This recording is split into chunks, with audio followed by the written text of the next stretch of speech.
अगर हम construction line में सबसे अत्याधुनिक कंस्ट्रक्शन टेक्नोलॉजी की बात करते हैं तो उनमें से एक आ जाता है 3D प्रिंटिंग कंस्ट्रक्शन टेक्नोलॉजी। इस टेक्नोलॉजी की मदद से घरों को इतनी तेजी के साथ बनाया जाता है जो कि आप सोच भी नहीं सकते हो।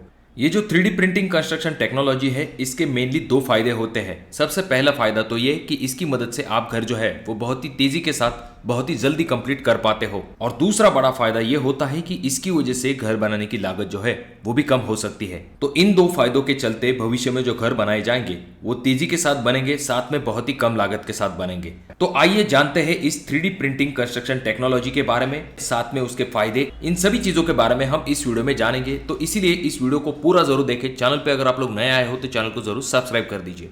ये जो 3D प्रिंटिंग है इसे एडिटिव मैन्युफैक्चरिंग भी कहा जाता है। पहले तो कंप्यूटर में एक 3D कैड फाइल बनाई जाती है, उसके बाद में एक सेकंड मॉडल क्रिएट किया जाता है प्रिंटिंग के पर्पज के हिसाब से, और उसके बाद में आपका जो 3D प्रिंटर है उसे कमांड दी जाती है और वो जो है लेयर बाय लेयर आपका जो मॉडल है उसे प्रिंट करना शुरू करता है। अब जो छोटे मॉडल्स होते हैं उन्हें आप छोटे प्रिंटर पे प्रिंट कर सकते हो, पर जहां पर बात आती है घर को प्रिंट करने की तो वहां पर जो 3D प्रिंटर है वो बहुत ही बड़े होते हैं साइज में, और इन 3D प्रिंटर में जो मटेरियल इस्तेमाल किया जाता है वो भी अलग होता है। जैसा कि आप अगले वीडियो में देख रहे हो, नोजल की मदद से यहाँ पर कंक्रीट को लेयर बाय लेयर प्लेस किया जा रहा है। अब इन घरों को बनाने के लिए भी कंक्रीट का इस्तेमाल किया जाता है, पर रेगुलर कंक्रीट से ये कंक्रीट थोड़ा सा अलग होता है। इस तरह का जो स्पेशलाइज कंक्रीट होता है उसके लिए अलग अलग मटेरियल का इस्तेमाल किया जाता है, जैसे कि प्लास्टिक, लिक्विड, पाउडर ग्रेन्स, यहाँ तक कि वेस्ट प्रोडक्ट का भी इस्तेमाल किया जाता है, यहाँ तक कि रिसाइकल प्लास्टिक का भी यूज किया जाता है। राइस प्रोडक्शन का जो वेस्ट है उनका भी इसके लिए इस्तेमाल किया जाता है। ये जो 3D प्रिंटेड हाउस है ये बाहरी देशों में तो बनाए जाते हैं, पर अब हमारे देश में भी इन्हें बनाया जाने लगा है। ऐसा कहा जाता है कि ट्रेडिशनल कंस्ट्रक्शन प्रोसेस की तुलना में जो 3D प्रिंटेड हाउस होते हैं वो अर्थक्वेक जैसी सिचुएशन में ज्यादा मददगार साबित होते हैं, और ये एक्सट्रीम वेदर का भी आसानी के साथ सामना कर सकते हैं। और ये जो 3D प्रिंटेड हाउस है इनकी मिनिमम लाइफ आप 100 ईयर्स तक कंसिडर कर सकते हो, और जो मैक्सिमम लाइफ है वो 300 ईयर्स तक कंसिडर कर सकते हो। अब हमने ये तो जान लिया कि आखिर 3D प्रिंटिंग कंस्ट्रक्शन टेक्नोलॉजी क्या होती है, तो अब ये जानते हैं कि आखिर इस टेक्नोलॉजी के हमें क्या फायदे हो सकते हैं। सबसे पहला फायदा तो ये है, जो कि मैंने आपको पहले भी कहा है, कि इससे काम बहुत ही फास्ट होता है और इससे घर बनाने की लागत भी कम होती है। और इस कंस्ट्रक्शन टेक्नोलॉजी की वजह से जो वेस्टेज है वो भी कम होता है, लेबर की जो लागत होती है वो भी कम होती है, और इसकी वजह से घर की जो डिजाइन है उसे बनाने में आपको एक फ्लेक्सिबिलिटी मिलती है। आप अलग अलग प्रकार के इनोवेटिव डिजाइन का इस्तेमाल यहाँ पर घर बनाने के लिए कर सकते हो। इस 3D प्रिंटिंग की सबसे बड़ी खासियत यह है कि इस टेक्नोलॉजी का इस्तेमाल करके आप डिजाइन जो है वो बहुत ही यूनिक और कस्टम मेड बना सकते हो।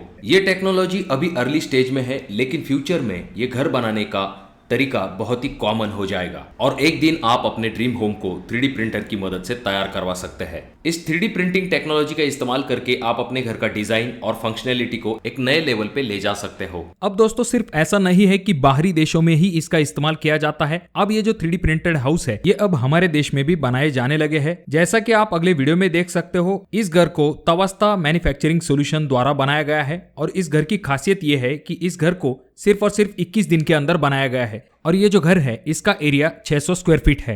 यानी कि ये जो 3D printed house construction technology है ये हमारे देश में आ चुकी है। अब ऐसा नहीं कि सिर्फ इसी घर को बनाया गया है, बाकी कंपनियों के साथ मिलके ये तवस्ता मैन्युफैक्चरिंग जो है इन्होंने और भी बहुत सारे प्रोजेक्ट जो है वो हमारे देश में किए हैं। अब देखिए दोस्तों, सबसे पहले अगर हम बात करें तो ये जो 3D प्रिंटेड हाउस है इसकी खासियत ये है कि जब भी हम ट्रेडिशनल तरीके से दीवार बनाते हैं तो हम हमेशा सीधी और एक लाइन लेवल में दीवार बनाते हैं। जब भी हमें दीवार में कोई बेंड देना है या फिर कोई डिजाइन के हिसाब से कर्व देना है तो ये आमतौर पर काफी ज्यादा मुश्किल हो जाता है और इसके लिए काफी ज्यादा समय लगता है। पर जैसा कि आप अगले वीडियो में देख सकते हो, इस 3D printed house construction technology की मदद से आप किसी भी प्रकार की दीवार बना सकते हो, वो भी बहुत कम समय के अंदर। जैसा कि आप अगले वीडियो में देख सकते हो, यहाँ पर आपको दीवारों का जो शेप है वो रेगुलर दीवारों से थोड़ा सा अलग दिखाई देगा। राउंड शेप हो या फिर कर्व शेप वाली दीवारें जो है वो आराम के साथ आप इस टेक्नोलॉजी के साथ बना सकते हो। अब ये जो 3D प्रिंटेड हाउस होता है इसमें जो दीवारें बनाई जाती है वो अंदर से हॉलो होती है। स्ट्रक्चरल स्टेबिलिटी के लिए यहाँ पर थोड़े से कंक्रीट का इस्तेमाल किया गया है जिससे कि दीवार को मजबूती दे सके। पर इस हॉलो पोर्शन का फायदा यह होगा कि अंदरूनी तापमान जो है वो आपको ज्यादा महसूस नहीं होगा, यानी कि टेम्परेचर को कंट्रोल करने में ये दीवारें काफी ज्यादा मददगार साबित होंगी। और 3D कंस्ट्रक्शन टेक्नोलॉजी के बारे में ऐसा भी कहा जाता है कि जो ट्रेडिशनल तरीके से घर बनाए जाते हैं उनके कंपैरिजन में ये जो 3D प्रिंटेड हाउस होते हैं वो अर्थक्वेक जैसी सिचुएशन में ज्यादा कारगर साबित होते हैं, और साथ में जो एक्सट्रीम वेदर होता है उसे भी ये आराम के साथ सह सकते हैं, यानी कि मजबूती के मामले में ये कहीं पर भी पीछे नहीं दिखाई देते। इन 3D प्रिंटेड हाउस का दूसरा फायदा ये होता है कि मशीनों का इस्तेमाल करने की वजह से लेबर का जो इस्तेमाल है वो काफी कम हो जाता है,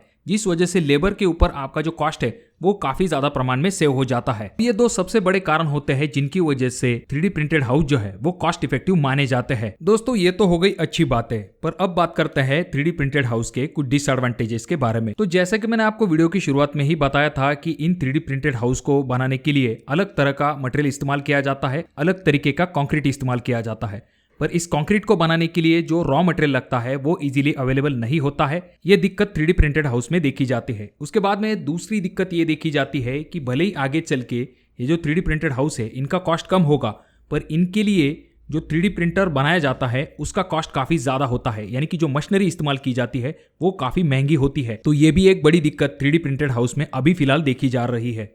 उसके बाद 3D प्रिंटेड हाउस को जब भी बनाया जाता है तो वहां पर आपको हाईली स्किल्ड लेबर की जरूरत पड़ेगी, तो ये भी दिक्कत देखी जाती है। उसके बाद में अगली दिक्कत ये होती है कि ये जो 3D प्रिंटेड हाउस है इसे बनाने के लिए जो मशीनरी यानी कि जो प्रिंटर इस्तेमाल किया जाता है वो काफी हेवी होता है, तो हर बार इसे एक साइड से दूसरे साइड पे ले जाना होता है, जो कि काफी मुश्किल काम हो जाता है और इसमें आपका अच्छा खासा समय लग जाता है। उसके बाद में आपको दूसरे साइड पे जाके ये पूरी मशीनरी जो है उसकी असेंबली करनी पड़ती है, उसके बाद जाकर आप अपना काम जो है उसे शुरू कर सकते हो। तो दोस्तों अगर हम कंक्लूजन पे आए तो जैसा कि हमने यहाँ पर देखा है ये जो 3D कंस्ट्रक्शन टेक्नोलॉजी है ये फ्यूचर वाली कंस्ट्रक्शन टेक्नोलॉजी है। डेफिनेटली इसका जितना ज्यादा इस्तेमाल होगा उतना ही घर बनाने की लागत जो है वो कम हो पाएगी। फिलहाल तो ऐसा नहीं दिखाई दे रहा है कि ये जो टेक्नोलॉजी है इसका इस्तेमाल करके घर बनाने की जो लागत है वो कम हो रही है। अब जो दूसरी चीज मैंने नोटिस की है वो ये कि हमारे देश में जो 3D प्रिंटेड हाउस बनाए जाते हैं उनमें एक फैक्ट्री के अंदर इस 3D प्रिंटर को लगाया जाता है। उसके बाद में वहां पर एक एक पार्ट को जो है वो कंप्लीट किया जाता है। उसके बाद में उन पार्ट को